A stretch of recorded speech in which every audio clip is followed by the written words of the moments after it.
Dalam surat Toha ada beberapa doa yang belum sempat kujelaskan, tapi lah kamu baca. Baru sekok doa yang kuterangkan. Kalau salah ini saat kita di Mesir, yaitu doa memohon hidayah untuk orang yang keras hatinya atau orang yang keras permusuhannya kepada kita. Nah, ada lagi doa adalah doa yang ke-71 di buku aku ini, yaitu doa memohon dimudahkan untuk menyampaikan kebaikan. Dan kita lah hafal kali. Bunyi doanya adalah Rabbi syrahli sadri wa yassirli amri wahlul 'uqdatam min lisani yafqahu qawli. Nah, itu selama itu tadi kita tahunya doa belajar ya. Sebenarnya kalau dalam Quran, kalau kamu baca kan terjemahnya.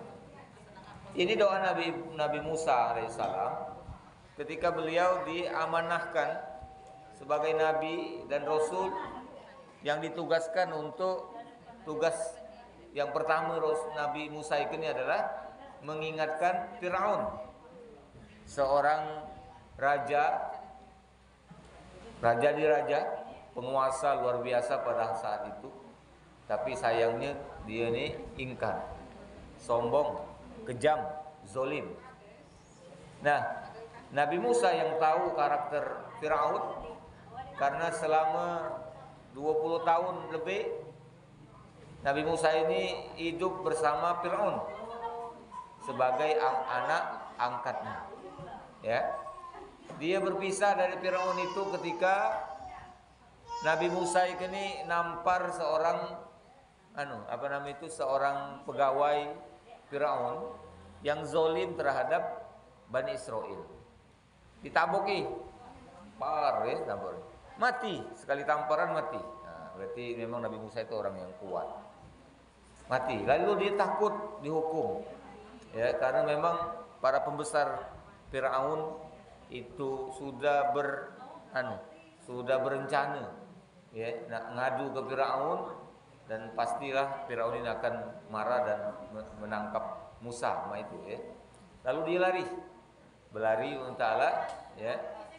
Larinya tak tahu kemana, tapi dia berdoa ketika sebelum dia lari itu dia berdoa. Nanti kita akan ketemu di surat Al-Anbiya kalau salah ya, ada di sini ada. Atau di surat-surat yang lain ya. Kita ketemu doanya. Doa minta tunjukkan tempat ya yang baik, minta makan ketika dia lapar, dia berdoa juga di situ ya. Nah, jadi sampailah kakinya Allah bimbing sampai ke sebuah negeri yang namanya negeri Madian. Ternyata di situ dia bertemu dengan calon istrinya, anaknya Nabi Syuaib. Akhirnya menikah setelah bekerja selama 8 tahun ditambah 2 tahun. Jadi 10 tahun dia bergawe dengan Nabi Syuaib.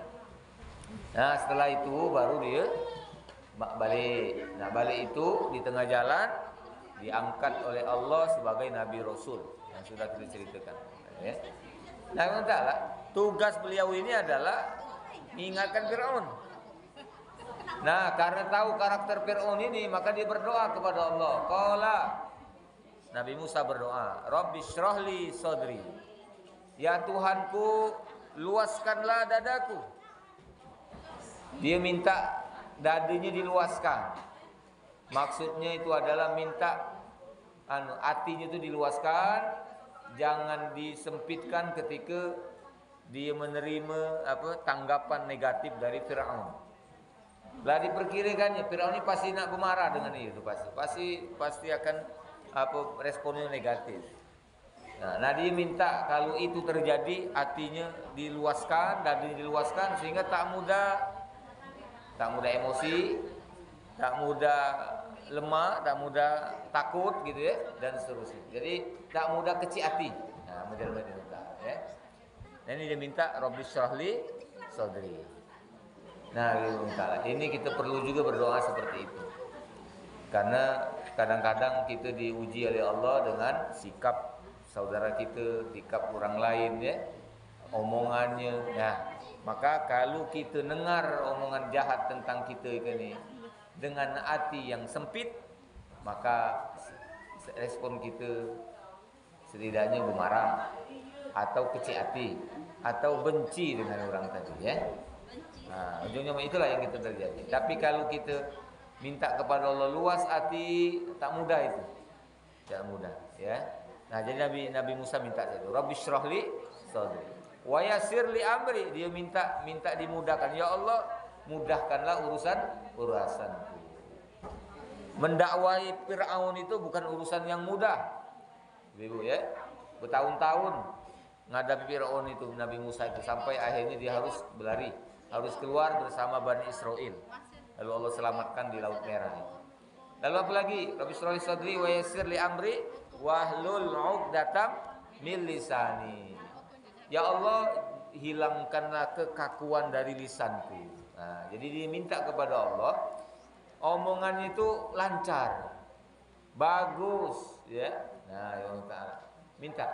Karena ibu-ibu kebaikan, ya, kebaikan kalau kita sampaikan dengan kata-kata yang tak bagus, tak lancar, ya, apalagi tak pandai merangkai kalimat-kalimat yang baik itu, maka kebaikan itu tak sampai. Ya, ini pentingnya ngomong ya, omongan itu penting.